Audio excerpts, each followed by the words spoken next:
Bonsoir.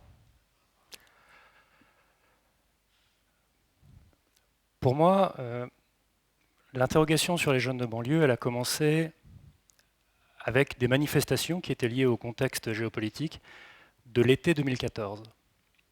Je ne sais pas si vous vous souvenez de ces manifestations. En marge des cortèges, il y avait eu peut-être 100, 150 jeunes de banlieue qui étaient entrés en conflit physique avec les CRS, qui avaient jeté des pierres. Et il y avait eu une photographie en particulier où on voyait un jeune maghrébin, torse nu, avec le kéfier enroulé autour de la tête, en train de brandir une pierre. Et à côté de lui, il y avait une pile de pneus qui était en train de brûler. Et cette photo-là, spécifiquement, elle a fait le tour des médias français une fois, deux fois, trois fois. Et moi, j'ai vu ça, et j'ai entendu ce qui était dit à ce moment-là sur les jeunes de banlieue, et j'ai lu ce qui était écrit à ce moment-là sur les jeunes de banlieue, et j'ai eu la nausée. J'ai eu la nausée. Je me suis dit quelque chose qu'on s'est tous dit au moins une fois quand on était jeune, quand on était gamin. Je me suis dit, c'est pas juste. C'est pas juste de parler des jeunes de banlieue comme ça. Le thème qu'on aborde, c'est celui du vivre ensemble. Pour vivre ensemble, la condition minimale, la condition indispensable, c'est de regarder l'autre tel qu'il est et non pas tel qu'on en a peur. Alors, je me suis dit, puisque c'est pas juste au sens c'est une injustice, et c'est pas juste au sens c'est un manque de justesse, c'est inexact. Je me suis dit, je vais aller me documenter, je vais lire des rapports, je vais bouffer des chiffres, je vais vous en faire bouffer un peu ce soir, je suis désolé d'avance. Je vais me documenter, je vais aller sur le terrain pour voir ce qu'il y a derrière le mythe du monstrueux jeune de banlieue. Alors je vous présente le monstrueux jeune de banlieue. C'est quoi le monstrueux jeune de banlieue? Il est arabe ou noir, il a une capuche, il est mal rasé. C'est un garçon, hein, il n'y a que des garçons chez le monstrueux jeune de banlieue, même si dans la réalité c'est 50% de filles, mais peu importe. Donc le monstrueux jeune de banlieue, fondamentalement, qu'est-ce qu'il fait dans la vie? Il fume du shit, il trafique la drogue, il vend des armes, il stocke des armes dans sa cave. Dans sa cave, il y a également des tournantes, où il est en train de violer des filles avec ses potes. Dans sa cave également, dans la même cave, c'est vous dire à quel point elle est surchargée, il est également en train de suivre les cours de l'islam des banlieues qui est en train de lui dire, et il est fou de joie en entendant ça, qu'il faut aller partir faire le djihad pour aller ensuite en Syrie.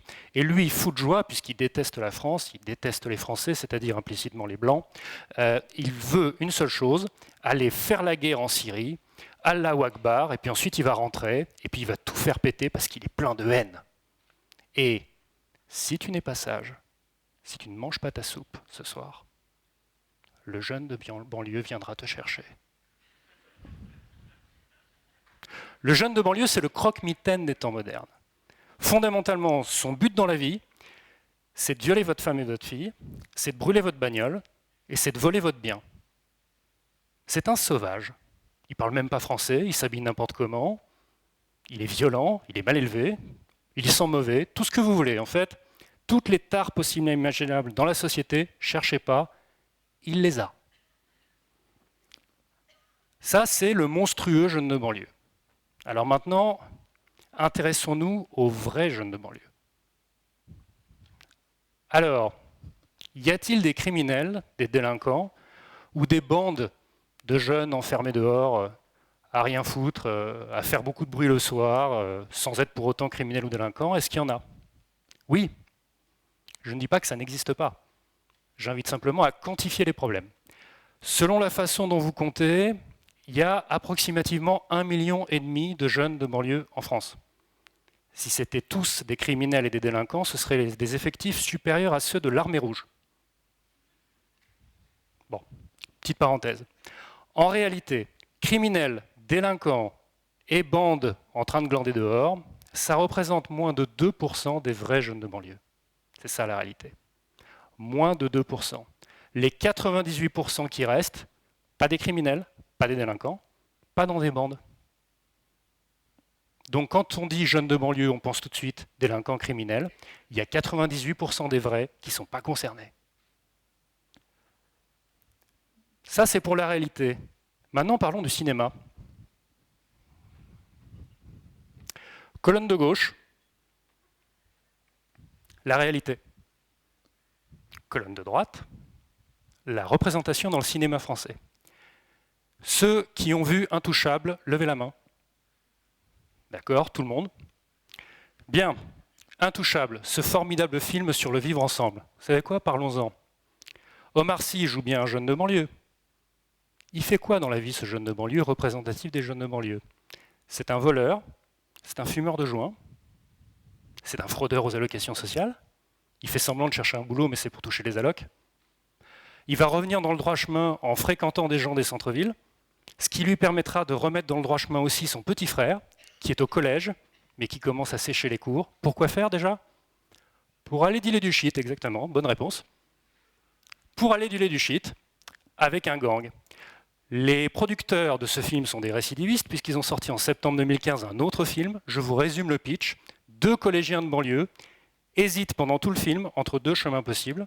Travailler dur pour réussir à l'école ou dealer du shit, car c'est bien connu, pour les jeunes de banlieue, l'alternative, ça se résume à ça. Donc, le cinéma français accumule ces clichés-là, qui correspondent à 2% de la population des vrais jeunes de banlieue. J'ai un scoop.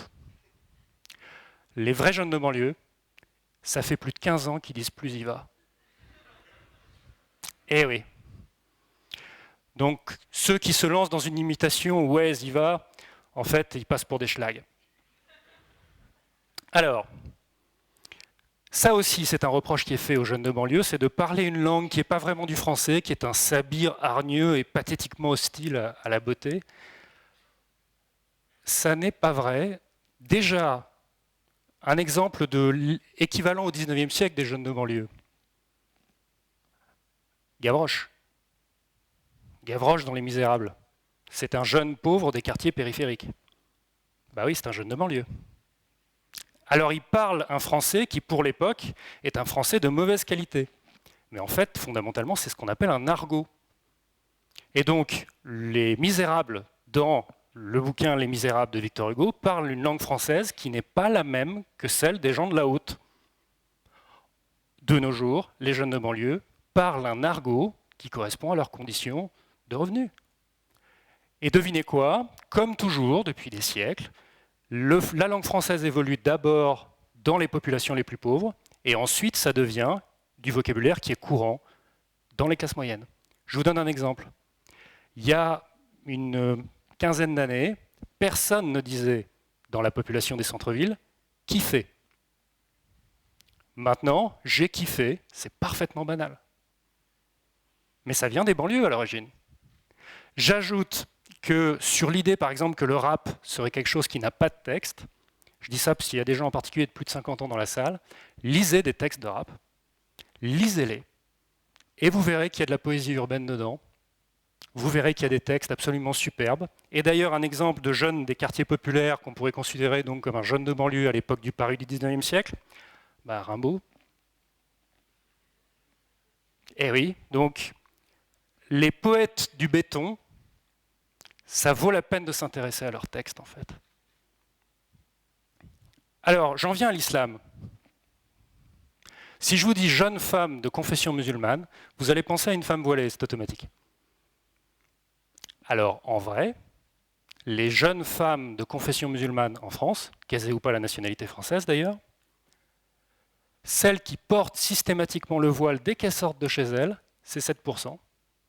Celles qui le portent parfois en sortant de chez elles, c'est 8%.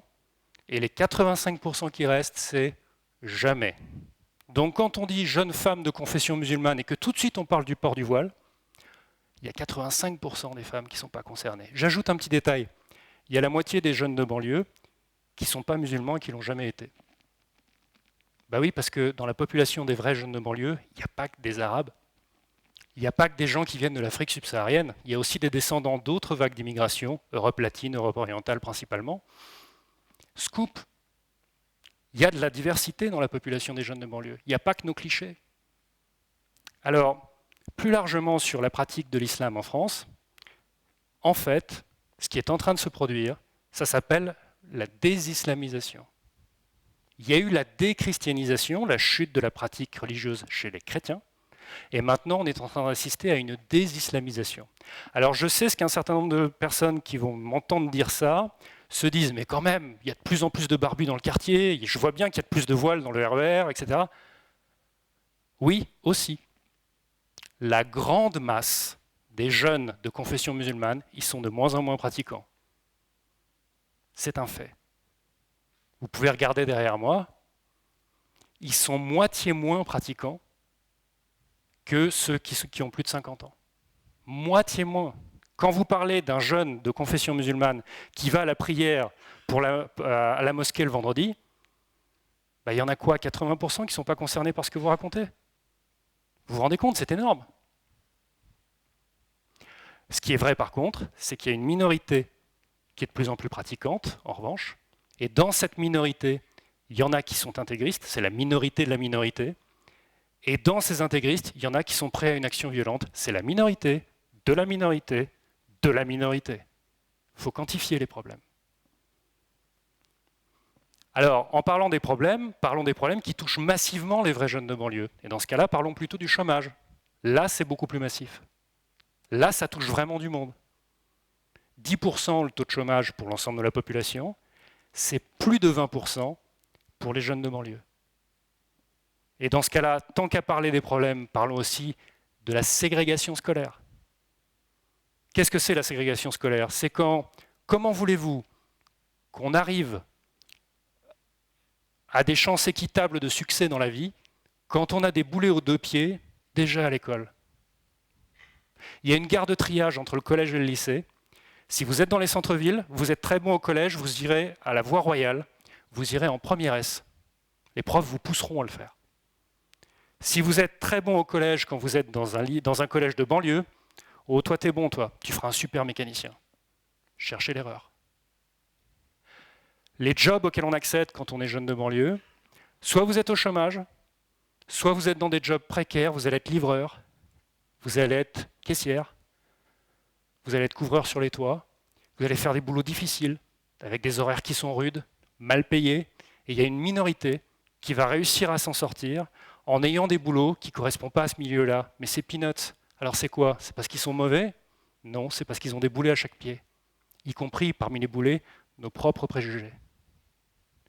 Alors, pourquoi finalement on diabolise les jeunes de banlieue? Pourquoi on leur donne tous les vices? Je dirais qu'il y a fondamentalement deux raisons. La première, c'est qu'on ne peut accepter la façon dont on leur marche dessus que si on les accable de tous les maux, parce que sinon, si l'écrasante majorité n'a rien à se reprocher, alors c'est que notre société est injuste, et on est obligé de le regarder en face. Et puis il y a une autre raison, plus attristante. Apparemment, toute société a besoin d'un bouc émissaire pour que ceux qui ne sont pas ce bouc émissaire se sentent mieux dans leur pompe. Et donc, dis-moi tout ce que tu attribues comme vice aux jeunes de banlieue et je te dirai tout ce qui va mal dans ta société. D'ailleurs, vous savez quel nouveau monstre mythique est en train de remplacer le monstrueux jeune de banlieue dans les imaginaires français? C'est le réfugié. Je vous remercie de votre attention.